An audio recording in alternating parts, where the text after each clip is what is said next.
Hello friends. ඉතින් සාදරයෙන් පිළිගන්නවා ඔයගොල්ලන්ව චතුවෙන් චතුව YouTube channel එකට. ඉතින් ඔන්න කාලෙකින් අපි අද ඔයගලන්ට අරගෙන එනවා awareness session එකක්. හරි. දැන් අපි යන් වීඩියෝ එකට. කලින් අපි කිව්වා වගේම මේ රටේ තියෙන language barrier එක නිසා අපිට ගොඩක් අමාරුයි jobs හොයන්න.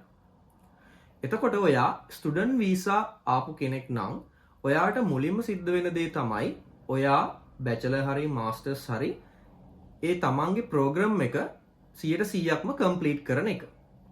එතනින් පස්සේ තමයි ඔයාලට work visa එකකට යන්න පුළුවන්.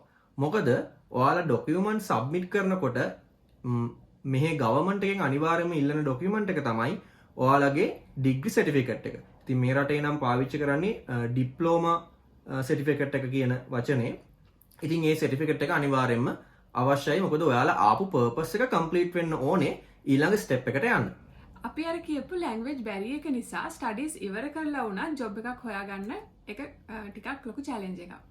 ඉතින් ලංකාවෙන් ආපු අය සාමාන්‍යයෙන් studies ඉවර කරලා restaurant වල ඒ වගේම warehouse වල වගේ වැඩ කරනවා. ඊටත් අමතරව සමහර අය banks වල, gaming companies වල, ඒ වගේම IT companies වල එහෙමත් වැඩ කරනවා. ඉතින් මේ කරන්න තියෙන jobs 100%ක් ඔයගොල්ලෝ ඉගෙනගත්තු දේත් එක්ක ගැලපෙන්නේ නැති වෙන්න පුළුවන්. ඒ කොහොම වුණත් වැදගත්ම දේ තමයි කොහොම හරි ස්ටුඩන්ට් වීසා එක ඉවර කරලා වර්ක් වීසා එකට මාරු වෙන එක. එතෙන්දි කෙනෙක්ට හිතෙන්න පුළුවන් මෙච්චර මේ යුරෝපයේ රටකට ඇවිල්ලා තමන් ඉගෙනගත්ත ශ්‍රේෂ්ඨයෙන් ජොබ් එකක් හොයාගන්න බැරි නම් ඇති ඵලය මොකක්ද කියලා. එතෙන්දිත් අර කලින් කිව්ව කාරණාව තමයි මේ රටේ සහ මේ යුරෝපයේ තියෙන අනෙක් රටවල් ගත්තාම language barrier එක තමයි අපිට තියෙන ලොකුම challenge එක. ඉතින් ඔයාට භාෂාව මේ language එක පුළුවන් නම් ඒ රටට අදාළ භාෂාව පුළුවන් නම් ඔයා ඉගෙනගත්ත ශ්‍රේෂ්ඨයෙන් ඕන තරම් jobs හොයාගන්න පුළුවන්.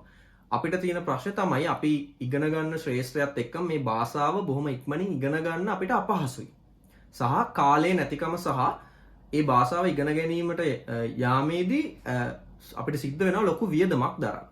ඉතින් ඒ දේවල් එක ස්ටුඩන්ට්ස්ලාට ටිකක් අමාරු වෙන්න පුළුවන් භාෂාව ඉගෙන ගන්න. ඉතින් ඔයා මොන ශ්‍රේෂ්ඨයකින් පටන් ගත්තත් අපි උදාහරණයකට හිතමු ඩිෂ් වොෂින් ජොබ් එකකින් ඔයා පටන් ගත්තත් ඔයාට එතනින් ඒ අදාළ හොටෙල් එකකින් හරි රෙස්ටොරන්ට් එකකින් හරි ෆ්‍රැන්චයිසිස් එකකින් හරි ඔයාට වර්ක් වීසා එකක් ඔෆර් කරොත් ඔයාට එතන ඉඳන් පුළුවන් භාෂාව ඉගෙනගෙන මැනේජර් කෙනෙක් නැත්නම් ජෙනරල් මැනේජර් කෙනෙක් එහෙමත් නැත්නම් ඔයා ඉගෙනගත්ත accounting නම් accountant ඒ රෙස්ටොරන්ට් එකේ ඒ හොටෙල් එකේ ඒ ෆ්‍රැන්චයිසිස් කම්පැනි එකේ accountant කෙනෙක් වෙන්න ඒ විදිහට භාෂාවත් එක්ක ඔයාගේ qualification එක ඔයා දැනටමත් achieve කරලා තියෙන නිසා එතනින් step by step උඩට යන්න හැකියාව මේ රටවල් වල තියෙනවා. මොකද කළු සුදු ભેදය කියන එක නෙමෙයි ඒගොල්ලෝ බලන්නේ කම්පැනියට මෙයා වැදගත් නම් මෙයා වැඩ කරනවා නම් මෙයා වටිනවා කියලා දැනෙනවා නම් අනිවාර්යයෙන්ම ප්‍රොමෝෂන්ස් පිට ප්‍රොමෝෂන්ස් ගන්න පුළුවන් මේ රටවල් වල. ඒ වගේම මෙතනදී මතක් කරන්න ඕනේ ඔයා ලැට්වියාවට ස්ටුඩන්ට් වීසා හරහා එන කෙනෙක් නම් අපි රෙකමන්ඩ් කරන්නේ පුළුවන් තරම් මාස්ටර්ස් ඩිග්‍රී එකට එන්න බලන්න. මොකද ඔයාට ෆුල් ටයිම් වර්ක් කරන්න පුළුවන් නිසා ඉගෙන ගන්න අතරම ඉන්කම් එක ජෙනරේට් කරන්නත් හැකියාව තියෙනවා බැචලර් ඩිග්‍රී එකට වඩා. මොකද අපි ඉගෙන ගන්න කාලේ අතරතුරදීම ජොබ් එකක් කරන එක වැදගත් වෙනවා. එතකොට අපිට ස්ටුඩන්ට් වීසා එක ඉවර වෙනකොට මේ කියන්නේ අපේ ඩිග්‍රී එක ඉවර වෙනකොටම ඒ කම්පැනි එකෙන්ම වර්ක් වීසා එක ඉල්ලන්න පුළුවන්. ඉතින් ඒකට ඔයා මාස්ටර්ස් ඩිග්‍රී එකක් කරන අතරේ මේ ජොබ් එක කරනවා නම් ඔයාට එතනදී පොඩි වාසියක් ලැබෙනවා. වර්ක් වීසා ගැන කතා කරනකොට ඊළඟ වැදගත්ම කාරණාව තමයි ඔයා වර්ක් වීසා එකකට ඇප්ලයි කරන්න රෙඩි වුණාට වැඩක් නැහැ. ඔයාට ස්පොන්සර් කරන්න කම්පැනි එකක් රෙඩි වෙලා නැත්තම්. ඒ නිසා තමයි අපි ඉස්සෙල්ලත් මතක් කරේ ඔයා ස්ටුඩන්ට් කෙනෙක් විදිහට ඉන්න කාලෙම ඔයා යම්කිසි කම්පැනි එකක වැඩ කරනවා නම් අනේ කම්පැනි එකේම වර්ක් වීසා ඇප්ලයි කරන්න සහ ඒ කම්පැනි එක ඔයාට ස්පොන්සර් කරන මට්ටමට ඔයා ඔයාගේ පර්ෆෝමන්ස් පෙන්නලා තියෙන්න ඕනේ. කම්පැනි එකක් සාමාන්‍යයෙන් වර්ක් වීසා එකත් එක්කම ජොබ් එක දෙන්නේ නැහැනේ. මුලින් ජොබ් එක දීලා ඊට පස්සේ ඔයා ඔයාගේ පර්ෆෝමන්ස් පෙන්නලා ඒගොල්ලන්ගේ විශ්වාසය දිනාගෙන ඊට පස්සේ තමයි ඔයාට වෙන්නේ ඒගොල්ලන්ගෙන් වර්ක් වීසා එක ඉල්ලන්න. මොකද ඒගොල්ලෝ ඔයා ගැන යම්කිසි විශ්වාසයක් ඔයාගේ තියෙන කේපබිලිටීස් ඔයාගේ තියෙන කැපවීම ඒ දේවල් ගැන තියෙන පැහැදීමටනේ ඔයාට ජොබ් එක වර්ක් පර්මිට් එක දීලාම ඔෆර් කරන්නේ. ඉතින් ඒකට ඔයාට යම්කිසි කාලයක් වෙනවා ඔයාට යම්කිසි කාලයක් ගත වෙනවා ඔයාගේ පර්ෆෝමන්ස් පෙන්වන්න. ඔයාගේ ඩිග්‍රී එක ඉවර කරාට පස්සේ ඔය ඒ අනුව පුළුවන් වර්ක් වීසා වලට ඔයා වැඩ කරන තැන හරි නැත්නම් වෙනත් ආයතනයක හරි ඇප්ලයි කරන්න. ඒ වගේම වර්ක් වීසා එක ගැන කතා කරද්දී විශේෂයෙන්ම කියන්න ඕනේ ලැට්වියන් ගවර්න්මන්ට් එකේ රූල් එකක් අනුව වර්ක් වීසා එකක් යම්කිසි කෙනෙක්ට ලැබෙන්න නම් එයාට එයාගේ සැලරි එකේ මිනිමම් ලිමිට් එකක් තියෙනවා යුරෝ 1632ක. ඉතින් ඔයාගේ ග්‍රොස් සැලරි එක මේ 1632ට වඩා වැඩි අගයක් නම් විතරයි ඔයාට වර්ක් පර්මිට් එකට ඇප්ලයි කරන්න පුළුවන්. ඒ කියන්නේ ඔයාගේ කම්පැනි එක ඔයාට වර්ක් පර්මිට් එක ඔෆර් කරන්න කැමති වුණත් ඔයාගේ ග්‍රොස් සැලරි එක මේ 1632 කියන අගයට වඩා අඩු අගයක් නම් ඔයාට ගවර්න්මන්ට් එකෙන් වර්ක් වීසා එක ඉෂුව කරන්නේ නැහැ. ඉතින් ඒක ගැන සැලකිලිමත් වෙන්න ඕනේ. ඔයාගේ කම්පැනි එකත් එක්ක එක්ක කතා කරලා ඒක ඒ ගානට ගන්න. එහෙම නැත්නම් ඒ වගේ සැලරි එකක් ඔෆර් කරන කම්පැනි එකකින් තමයි ඔයා වර්ක් පර්මිට් එක ගන්න ඕනේ. හරි. දැන් අපි හිතමු ඔයාට කම්පැනි එකෙන් ස්පොන්සර්ෂිප් එකක් ලබා දෙන්න කැමති වෙලා සහ ඔයාගේ සැලරි එකත් ඒ කියන්නේ ග්‍රොස් සැලරි එක යුරෝ 1632 මිනිමම් ඔයාට හම්බ වෙලා ඔය දෙකම සම්පූර්ණ වුණාට පස්සේ ඔන්න ඔයාට හැකියාව තියෙනවා වර්ක් වීසා එකකට ඉල්ලන්න. ඉතින් වර්ක් වීසා එකක් සාමාන්‍ය ලැට්වියාව ඇතුලේ මම දන්නේ කොහොමද අනිත් රටවල් වල වෙන්නේ කියලා යුරෝපයේ සමහර එකම නීතිය වෙන්නත් ඇති. නමුත් අපි දැනුවත්ව ලැට්වියාවේ අවුරුද්දකට අවුරුදු 4කට සහ අවුරුදු 5කට යන ඔප්ෂන් 3 තමයි ලබා දෙන්නේ. ඉතින් ගොඩක් වෙලාවට අවුරුද්දෙන් අවුරුද්ද රිනිව් වෙන ජොබ්ස් තමයි තියෙන්නේ. නමුත් සමහර කම්පනීස් වල අවුරුදු 5කට එක සැරේ ඔයාට වීසා එකක් ග්‍රාන්ට් වෙන්නත් පුළුවන්. ඒ වගේම වර්ක් පර්මිට් එක ගැන කතා කරද්දී ඊළඟට කියන්න ඕන වැදගත්ම දේ තමයි ඔයාට ලැට්වියාව ඇතුලේ වර්ක් වීසා එකක් තියෙනවා නම් ඒ වර්ක් වීසා එකෙන් අවුරුදු 5ක් ඔයා මේ රට ඇතුලේ හිටියොත් ඊළඟට ඔයාට පුළුවන් PR එකට ඇප්ලයි කරන්න. ඉතින් එතනදී කියන්න ඕනේ ඔයා ස්ටුඩන්ට් වීසා ඉන්නවා නම් ඔයා අවුරුදු 10ක් ඉන්න ඕනේ ඒ අවුරුදු 5ක කාලය ගන්න. ඒ කියන්නේ ස්ටුඩන්ට් වීසා ඉන්න අවුරුදු 2ක් සලකන්නේ එක අවුරුද්දක් කියලා. ඉතින් ඒ කිසිම දෙයක් නැතුව වර්ක් පර්මිට් එකෙන් ඔයා ඉන්නවා නම් ඒ ඉන්න අවුරුදු 5 ඒ විදිහටම PR එකට සලකනවා. ඉතින් අවුරුදු 5කින් ඔයාට PR ඇප්ලයි කරන්න පුළුවන් වර්ක් පර්මිට් ගත්තට පස්සේ. ඉතින් යුරෝපයේ රටක PR එකක් තියෙනවා කියන එකේ වාසිදායක තත්වයන් අපි තවත් වීඩියෝ එකකින් අරගෙන එන්නම්. අපි මේ වීඩියෝ එකට ඒක ඇතුළත් කරන්නේ නැහැ. මොකද වර්ක් වීසා ගැන තමයි අපි මේ වීඩියෝ එකේ කතා කරන්නේ. ඊළඟට ලැට්වියාවේ වර්ක් පර්මිට් ගැන කතා කරද්දී ගොඩක් අයට මතුවෙන ඊළඟ ප්‍රශ්නේ තමයි ඔයාට වර්ක් පර්මිට් එක තියෙනවා නම් ඔයාගේ හස්බන්ඩ්ව හරි ඔයාගේ වයිෆ්ව හරි ස්පවුස් වීසා එහෙම නැත්නම් ඩිපෙන්ඩන්ට් වීසා කැටගරි එක යටතේ ගෙන්න ගන්න පුළුවන්ද කියන එක. ඉතින් ඇත්තටම එතනදී එක රික්වයර්මන්ට් එකක් තමයි ඔයාගේ කම්පැනි එක කැමති වෙන්න ඕනේ ඒ විදිහට ඩිපෙන්ඩන්ට් වීසා එකට ස්පොන්සර් කරන්න.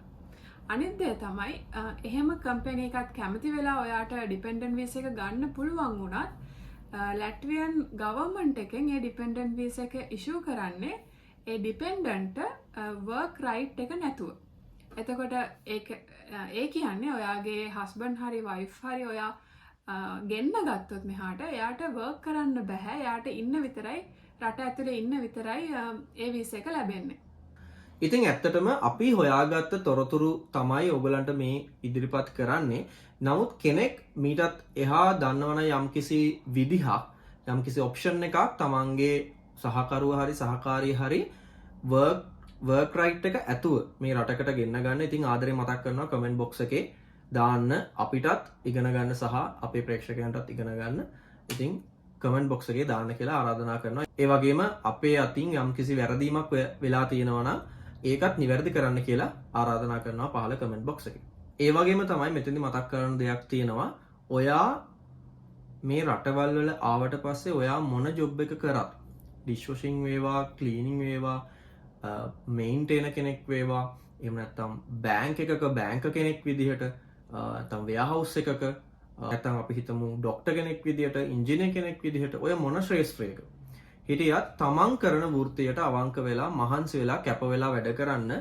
මොකද අපි පැහැදිලිව දැක්ක වෙනසක් තමයි ලංකාව වගේ නෙමෙයි මේ රටවල් වල වැඩ කරනවා නම් ඔයා performance පෙන්නනවා නම් අනිවාර්යයෙන්ම ඔයගලන්ට ඊටාම වේගයෙන් ඉහළට යන්න ප්‍රොමෝෂන්ස් ගන්න හැකියාව තියෙනවා. හැබැයි ඉතින් ඒ කතාව 100%ක්ම ඇත්ත නොවෙන්නත් පුළුවන්. මොකද එක එක කම්පැනිස් අනුවත් ඒක වෙනස් වෙනවා. විශේෂයෙන්ම ඔයාගේ කළමනාකාරතුමා පාට ගැන විශේෂ සැලකිල්ලක් දක්වන කෙනෙක් වුණොතින් එහෙම සමහරක් විට ඔය කියන තරම් ලේසියෙන් ඉහළට යන්න බැරි වෙන්නත් පුළුවන්. ඉතින් ඒක ඇත්තටම එක එක තැන් අනුව වෙනස් වෙන දෙයක්. හැබැයි පොදුවේ ගත්තම සාපේක්ෂව කියන්න පුළුවන් එහෙම ඉහළට යන්න තමන්ගේ කැපවීම මහන්සිය තියෙනවා නම් ඉහළට යන්න ලේසි කියන එක කියන්න පුළුවන්. ඒ වගේම තමයි අර අපි කලින් කිව්වා වගේ භාෂාව කියන එක ඉතාම වැදගත්. අවසාන වශයෙන් ඔයගලන්ට කියන්න තියෙන්නේ ලංකාවෙන් මේ රටවල් වලට ඇවිල්ලා ස්ටුඩන්ට් කෙනෙක් විදියට ඉගෙනගෙන ඒ ස්ටඩීස් ඉවර කරලා මේ වෙනකොට වර්ක් වීසා අරගත්ත ගොඩ දෙනෙක් ඉන්නවා. ඒ වගේම තමයි බහුතර දෙනෙක්ට එහෙම නැතිව ඉන්නත් පුළුවන්.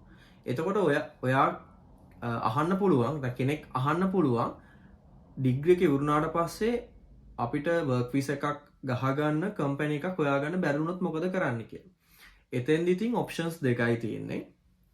එකක් තමයි ඔයා ජොබ් සීකින් වීසා එකකට ඇප්ලයි කරලා වීසා එක දික් කරගන්න ඕනේ. හැබැයි එතෙන්දි ඔයාලට ජොබ්ස් කරන්න බෑ. ඒ යම්කිසි කාලයක් හම්බ වෙනවා. මම හිතන විදිහට මාස 6ක වගේ කාලයක් හම්බ වෙන ජොබ් සීකින් වීසා එක. ඒ මාස 6ක කාලය අතරතුර ඔයාට තියෙන්නේ ජොබ් එකකට ඇප්ලයි කරලා කොහොම හරි වර්ක් වීසා එකක් අහගන්න. එහෙම නැත්නම් ඔයාට සිද්ධ වෙනවා තවත් ඩිග්‍රී ප්‍රෝග්‍රෑම් එකකට ඇප්ලයි කරන්න. ඔය ඔප්ෂන් දෙකටම අමතරව තව එක ඔප්ෂන් එකක් තමයි ඔයගොල්ලෝ දන්නවා ඉරාස්මස් ප්‍රෝග්‍රෑම් එක. ඉතින් ඔයාගේ ඩිග්‍රී එකේ අවසාන හරිය යනකොට ඔයාට පුළුවන් ඉරාස්මස් ඉන්ටර්න්ෂිප් එකට ඇප්ලයි කරන්න. හැබැයි මෙතනදී ඒ ඉරාස්මස් ප්‍රෝග්‍රෑම් එකෙන් ඔයාට ජොබ් එකක් හොයලා දෙන්නේ නැහැ. ඔයාට සිද්ධ වෙනවා ජොබ් එකක් හොයාගන්න. හැබැයි ඉරාස්මස් ප්‍රෝග්‍රෑම් එක හරහා ඒ විදිහට හොයාගන්න ඉන්ටර්න්ෂිප් එකට ඔයාට ගියාට පස්සේ එතනදී ඔයාගේ තියෙන දක්ෂතා පෙන්නලා ඔයාගේ එක්ස්පීරියන්ස් එක පෙන්නලා ඒ ජොබ් එක ස්ථිර කරගන්නත් යම් කිසි ඉඩකඩක් තියෙනවා. ඉතින් ඒකත් තව එක්තරා ඔප්ෂන් එකක්.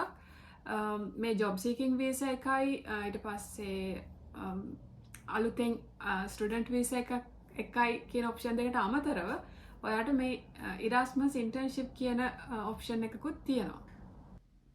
ඒ වගේම තමයි අන්තිමට කියන්න තියෙන්නේ ඕගොල්ලෝ කොහොම හරි ඔයගොල්ලන්ගේ ස්ටඩීස් කම්ප්ලීට් කරලා ඔයාලා වර්ක් වීසා එකක් මොන ශේෂ්ත්‍රයකින් කරත් ඒ අංශයෙන් ඔයාලා භාෂාවත් ඉගෙනගෙන ඉහළටම යන්න කියන එක තමයි අපි ඔයගොල්ලන්ට කියන්නේ. ඉතින් අද වීඩියෝ එකෙන් ඔයගලන්ට ලැට්වියාවේ වර්ක් පර්මිට් සම්බන්ධයෙන් යම්කිසි දෙයක් දැනගන්න පුළුවන් වෙන්න ඇති කියලා අපි හිතනවා.